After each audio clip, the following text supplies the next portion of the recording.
Hey guys, how you doing? I'm Brett Pike and it's time to talk homeschool. And today we're going to speak specifically about teaching children, young children, science. And as I always tell parents, the way children study science is more important than the science itself because we want to establish a relationship between your child and the scientific method. Because when they grow up, we want them to have the confidence to use their discernment and to, question authority figures who wear lab coats. Because if you're anything like me, that is very important. And today we're going to go over an experiment that you could set up in your home that I really love for children of all ages, but I really love it for early childhood as well, because it challenges children to really think critically about independent variables, dependent variables, and how to isolate the variables so that you can attempt to measure what you actually want to measure, right? Scientific validity when you set up an experiment. And the experiment we're looking at is the rice experiment. So a few years ago, the rice experiment took the internet by storm, in which people were claiming that their words, emotions, would have an impact on water. And they could demonstrate this through the rice experiment. And basically what they were saying, if you take 3 jars of cooked rice, cooked because then it has water in it, and you are nice to one jar, mean to another jar, and indifferent to the third jar, that will actually show over a couple of weeks, a couple of months in the rice itself. And they were claiming that the rice they were kind to would remain white and healthy and vibrant, and the rice they were nasty to would get moldy and basically resemble death. So if I were setting up this experiment, I would give my children a background, and here's what I wrote in the lesson. What impact do your words have on the world? Which is a pretty cool lesson for kids in the first place, right? Talk about being kind to people. What goes around comes around. Your intentions have an impact on the world. Can your positive thoughts or negative thoughts and actions affect the world around you?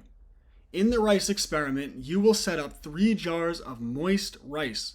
You will treat one nice, another with anger, and ignore the third. You will attempt to assess if your words and intentions have an impact on the moist rice. Of course, that will be the independent variable that we want our children to identify. In the early 2000s, Dr. Masaru Emoto published a study that examined the relationship between human consciousness and water. He reported to find that the molecular structure of water can react to positive thoughts and emotions. Emoto referred to water as the blueprint of reality and published findings that asserted the idea that emotional energy and vibration can change the structure of water. By the way, anyone more interested in this could check out the Pat Life podcast, P.A.T_life. He has some really interesting interviews with scientists who have done fascinating work like this with water involving microscopes and taking photographs under microscopes. It's really interesting stuff, just as a side note. So you really need only a few things: mason jars, tape, a Sharpie, cooked rice, and a pot of water. So what you do is you cook the rice, again, because you want the water to be in it, and then you have 3 jars, and you set one jar up as the love me jar, another as the ignore me jar, and another as the hate me jar. Then you want to set up a scientific control, and you talk about this with your child. So because we're measuring the water, right, and not the rice, we want to set up additional jars that don't have water, so that aren't cooked. So you set up 3 additional jars, love me, hate me, ignore me, and you put rice in them that hasn't been cooked because that rice doesn't have water. We're trying to isolate the variable of, is it the water that's responding to what we are saying? Again, you want to talk with your children about these things. So that's the control group. And once that's all set up, you want to talk to your children about the variables. And this is why I really love this experiment. So if you look at the picture here, right? And you can do this with your child. And you say, can you identify any potential variables? And they look at it, and maybe they'll say the sunshine, how much light there is in the room, Yes, that's a variable, right? The temperature. What is the temperature in the room? How much moisture is in the air? How are you treating the rice? So you're pointing out to your child that all of these things are variables. And when you're doing science, you want to eliminate, these are independent variables. You want to eliminate as many of these independent variables as possible. So when you set up your 3 jars, you want to make sure that everything's the same. So if one of them is in sunshine, they're all in sunshine. If one of them's in room temperature, they're all in room temperature.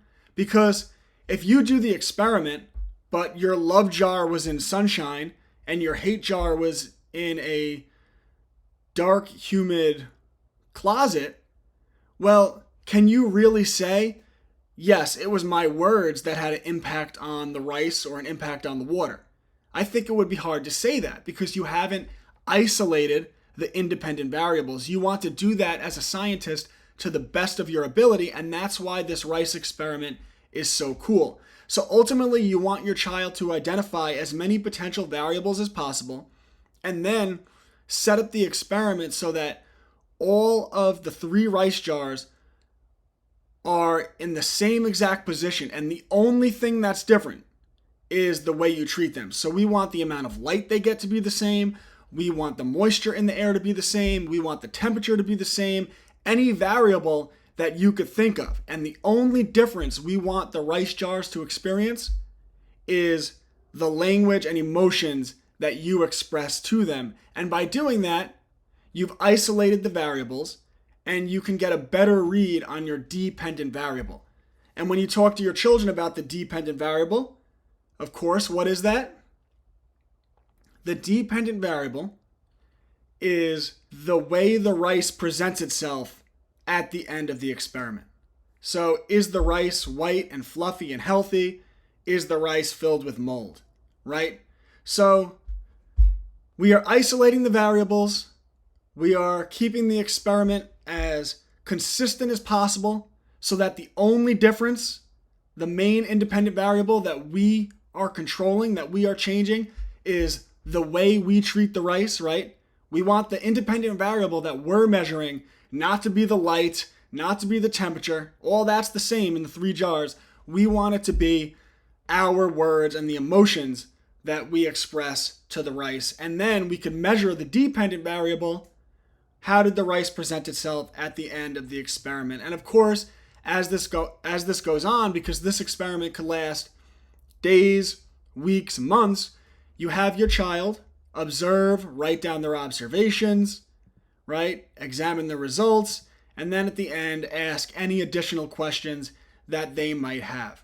So the rice experiment, it's a lot of fun. It's something you can do in your home, and it's a great way to teach your children about independent and dependent variables and to help them develop a relationship with the scientific method. So let me know if you have any questions in the comments. I'm always eager to read your comments and potentially make response videos to what you have to say. Please hit the like button, comment, share. That really helps me in what I do, and of course subscribe. And for anyone interested in what I do, I am the founder of the Classical Learner Homeschooling Company. And for anyone that joins Homeschools Connected, you get access to all the lesson plans, the unit studies, and the courses that I put together. The future is what we make it, so the future is bright. Thank you, and I will see you next time.